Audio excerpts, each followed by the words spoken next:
Hello chess lovers, this is Nikita, and in this video I want to show you how I played a blitz game against the opponent with the rating of 2400. My rating on this account was only 1520, and I won this 3+0 game just simply applying my way of thinking that I'm going to talk you through. I'm an educator and I have PhD in chemistry and I love chess. As you can see, I'm not a professional chess player. I never attended professional chess school. I started playing chess very late in my 30s, and I literally fell in love with chess. I am making my steps and developing my thinking system that I'm going to show you what is it about. In this game I played a blitz game in one of the tournaments on chess against very strong opponent which is almost 1000 points higher than me, and let's get started.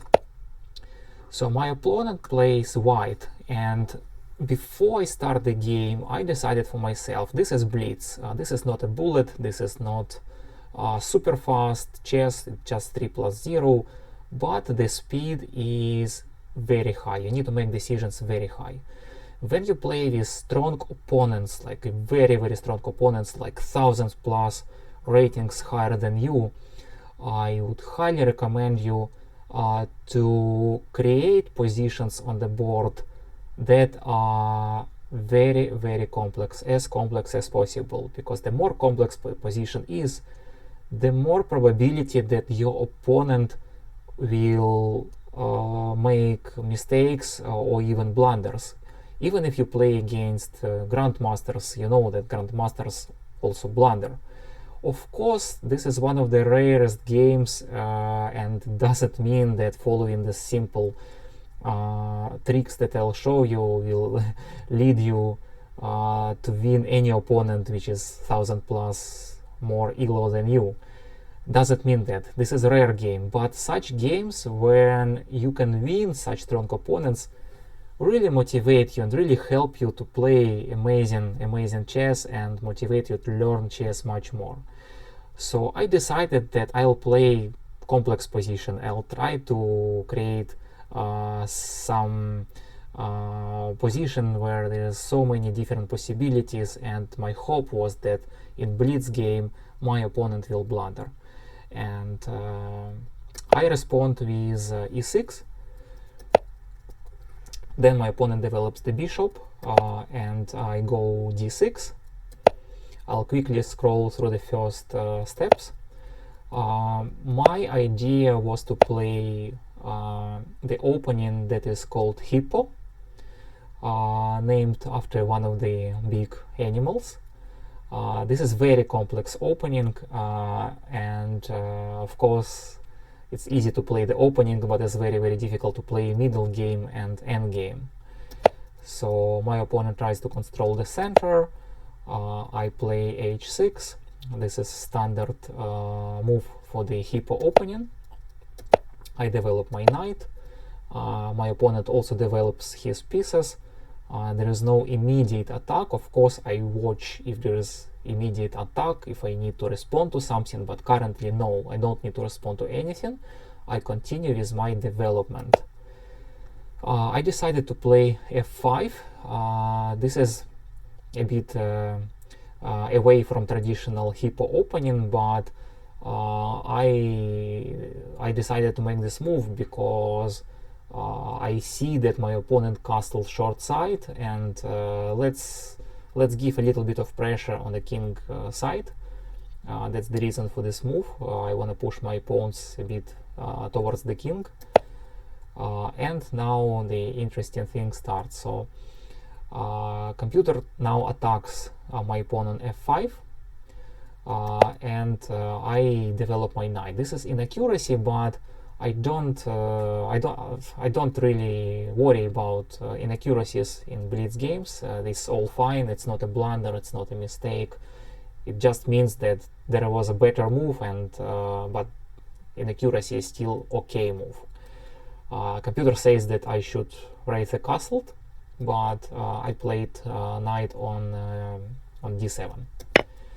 My opponent takes, I take with knight, I put the knight to the center. That's quite, yeah, reasonable. Knight in the center is strong knight, and of course it can be attacked by pawns, but my idea was that if computer attacks me with pawn, his king will become weaker. And as you can see, all these moves I made in just 9 seconds, so it was played very, very quickly, and my opponent took 1 minute and 36 seconds until move 9, which is probably, I don't know what's the reason actually. Maybe he thought a lot, maybe there was some disconnection problem, maybe internet problem, I don't know. But in any case, let me check if it was played. Yeah. The reason that it was played as computer took berserk.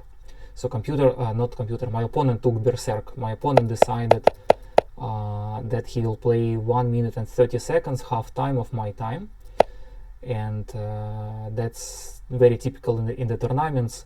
When you play against high-rated opponents, they take berserk in order to get 3 points instead of 2 points if they win. So he used only 5 seconds. So yeah, I confused here. Sorry. Okay, the pawn takes. I take with knight in the center, and then opponent attacks my pawn on d6. I decided to solidify the center, but yeah, as you can see, the correct move here was to take the pawn on c5. Instead I move d5. That's still fine. And then this is the first blunder. My opponent takes on d5 with knight. So basically my opponent decided to sacrifice the knight. Why he decided to sacrifice the knight? It's a great question. I'm not sure what's the reason, because I don't see any immediate tactic, immediate danger. I still keep my pawn if I take on d5. Maybe the idea was that my king is still not castled, it will be exposed. I don't have very solid pawn structure on 6th rank, and yeah, but analysis says that it was a blunder, so I immediately take it, and bishop attacks my knight, and then I do blunder. I put my knight on f6. Instead, I should do castling. Yeah, this is move number. This is move number 12, and my king is still not castled. The correct move was to castle here, but I decided to put my knight on f6. This is the blunder. It gives the opportunity for my opponent to put his knight on very, very good square, although it's mistake, and the best move was to do a check. So probably he didn't see, he was in rush maybe, that there is a check, and if there is a check I cannot castle anymore. I need to protect my king, but since the knight goes to e5, it gives me a possibility to castle. So as you can see here on move number 13, this is quite complex position, and that's the reason I decided to play Hippo, because Hippo always gives very, very difficult positions in the middle game. And when you play against really, really strong opponents, the probability that your opponent will blunder raises significantly. And my hope was, if I play a really complex position, even opponent with rating 2400 can blunder, and I could potentially use this blunder in my advantage. If I play like solid, understandable moves, then I'm sure the tactical vision of my opponent is stronger, the strategic understanding is stronger. It will be very, very difficult for me to get any advantage in the end game. But in the complex positions, the probability is much higher. So, okay, my pawn is on g6 is weak. I castle, and I didn't see there is a capture. That was I don't say it's like my big mistake, because castling was still very important here, but certainly this pawn I missed. So I move the rook from knight's attack. Then knight goes back to the center. I move rook back again from knight's attack. So I'm just responding to the threats in this stage. Opponent develops the bishop. I put my bishop out as well to support the pawn on the center. Queen goes on c2, and I decide to put my knight also on the center. I see that if there are two attackers, the bishop and the queen attacking my knight, and there is only one defender, the pawn. But my idea here was that if bishop takes, I take, then queen takes, it's still okay. I didn't see that there will be immediate way to checkmate me in this position. So yeah, bishop takes, I take, queen takes, and then I protect the pawn on b7. The correct move here was to put the queen on d5, and if queen goes d5, this is basically I offer to trade the queens. But since I decided I want to play really complex positions, I decided not to trade the queens so easily and keep the queens for later. So I just protect b7, I put my pawn on c6, and then rook goes to d1. Rook kind of starts to x-ray my queen, and both of us currently at this stage, move 20, used approximately 1 minute of our, no, I used 1 minute of my time, and my opponent used only 33 seconds. So he plays much faster than me, but I still have plenty of time after move 20 in order to create any other opportunities for myself. So queen e7, and that was certainly not the greatest move, because knight can easily fork me here, but since it's a blitz and there's less than a minute left for my opponent, he probably didn't see it, which again confirms that even if you play with opponent rated 2400, there are blunders possible in such games like Blitz or even Bullet. So instead of forking my queen and rook, he plays g4, attacking my knight. I escape to h4, not the greatest square, but that's the only square to escape at this point. The pawns now start going towards my king. To be honest, looking at this position now, I see that there is a weakening that my opponent creates for his king, and I saw it in the game as well, but I didn't see at this stage the chance how to reach the king. what to do exactly now in order to start like going for checkmate. There is a pawn on g4 now hanging, and I noticed it and I immediately take this pawn. And this is one of the first, I would say, like significant problems for my opponent, that now his king is weak. He understands it, and then he moves his king away. Ideally there is a square f3 that I can attack with bishop, but there is a knight and rook protecting the square as well. I cannot create double attack on king and queen, and I decide to put my bishop back and attack the king. So if you see any possibilities to attack when you play against high-rated opponents, do attack. If you see any possibilities to check, do check.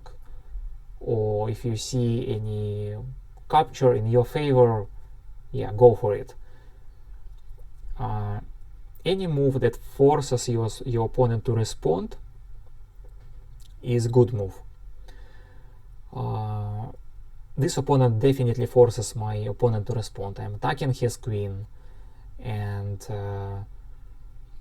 there is a tactic here, but in order not to go to the details, my opponent put the queen on f3 instead of taking the bishop, but my opponent decided to put the queen on f3, and I see it and I take it immediately. It's not a blunder. Analysis says that this is inaccuracy, but look at the thermometer. My position is better on like 7 points, on 7 pawns. I'm 7 pawns higher than my opponent in this stage. And again, the difference in our ranking is so high that I have lots of fun playing this game, and yeah, I take the queen immediately. Then my opponent takes my knight. I am ahead by 8 pawns, and I have 1 minute and 37 seconds left. My opponent has still 25 seconds left. I wouldn't even show you this game if I flag my opponent, because flagging, meaning that you win by time, I don't really consider it as a winning in chess. It's a trick. Sometimes it works, sometimes not. I would honestly prefer to lose by time but having a better position than losing, than winning by flagging my opponent and with worse position. Also, I get more rating, but yeah, flagging is not what I really enjoy doing. So I pin the rook, and now it's even more problematic for my opponent to survive, because rook now is pinned. King goes to protect the rook. There is a knight also, so I take the rook, and then king takes, and I take the knight. So I wouldn't probably move the king in this case, because since I'm winning by almost 8 pawns, now any capture is better for me. I would go for any possible capture, and if I can capture the rook, of course I capture the rook. But taking the bishop with king gives me possibility to capture the knight. There are only 3 pieces, 2 light pieces and 1 heavy piece left for my opponent, and he should definitely protect all his remaining material in order to survive in this game. But since there is a knight, obviously, of course I take the knight. I don't care about my bishop, I need to trade.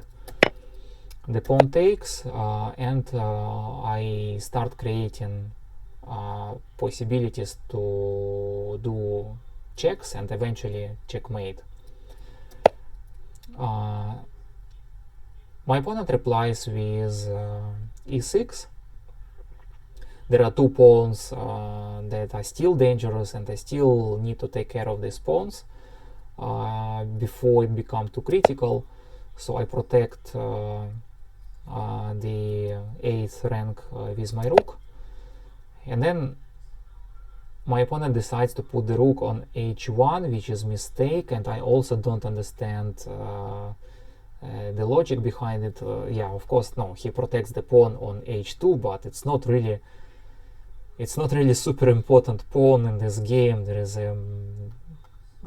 is much more important things to do.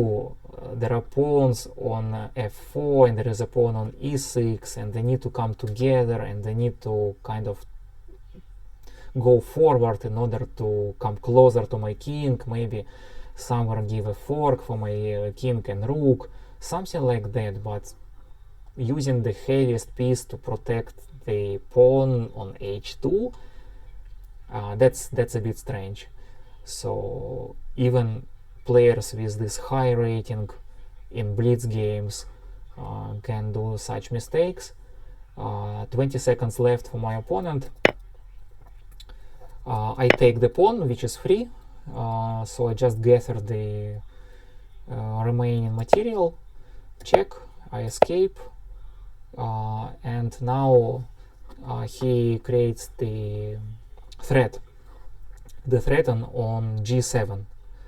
So rook can now capture, not capture, rook can check on g7, and I need to go then with my king on h8, and then wherever rook goes I still have discovered check by the bishop. So this is the danger. I have 1 minute and 23 seconds, and I saw it and I thought about there was two possibilities to protect the g7 with the rook, one of the rooks, or go for check, and with the idea that I still need to take care of g7. So I decided to go for check. Then rook protects and I do mistake here. I could just go on f1 as computer suggests as the best move, but honestly I could even take this rook with the queen. At this point I'm still winning, it's still fine, and I should also protect g7. So I put the queen on h5, which is inaccuracy, and then probably my opponent didn't see this check on g7, or maybe he saw, but yeah, I go with h5 with a check, so he escapes, and I do check on e2. Now it's time for me to checkmate, and from this position there is a forced checkmate in 7 moves. So actually I lost the fourth checkmate here. In this position there was fourth checkmate in 4 moves, but in this game I lost it, even though I have more than 1 minute left. It was very important for me to play really simple, in order, because even in such positions opponents with 2400 can be dangerous. So I decided to play like really solid and simple here. I do check there, I do check, I do another check, and I try to now to hunt for the king as much as possible using all my pieces left. So I decided, okay, let me get rid of this rook. I am still in winning position, it's still fine. I know it's not the best move, but I just want to checkmate. I don't want to win by time. I see there is 7 seconds left. It would be very important for me to win the game applying chess, not just using advantage of my time. So bishop takes my rook. I give another queen. There is just 3 seconds left, and of course there are lots of blunders from my opponent. I decided, okay, I'll just take it as well. I still have a queen, it's fine. I just wanna play quickly, and I wanna find a way to checkmate. I do check on h1, computer escapes, and I go for d5. He blunders again. I do check with my pawn, and now I create the checkmate. Now there's no way for my opponent to escape. The pawn goes g4, and then I checkmate. Still having 55 seconds. This is not the best way to checkmate. I lost many forced checkmate sequences, but again, this is blitz, and I was very much enthusiastic to win 2400. I was very excited, and I decided, okay, let me play very simple. Let me play the moves that I really understand. Also, you can see, like, I did many mistakes and blunders in this game, but my goal was to checkmate before his time consumes. So surprisingly, when I did analysis, I saw that my accuracy in this game was 91%, and my opponent's accuracy was lower, 83%. I did only one blunder. By feeling, I did many more blunders, but by analysis it was only one blunder. And I specifically want to highlight this game. This is one of the, again, very rarest games where you can win opponent rated 1000 points more than you. The lesson from this game that I want to deliver is that when you play against really high rated opponents, try to go for complex positions. Try to confuse your opponent as much as possible. If you play really simple chess, logical, understandable moves, there is almost zero chance you can win, because even if you go until endgame, the high-rated opponents, they calculate much faster than you, and you will likely lose in the endgame, if not before that. If you play super complex positions with lots of possibilities, threats, dangers, opportunities, even very high-rated opponents can blunder. And I have huge respect for my opponent. I thank him so much for this game.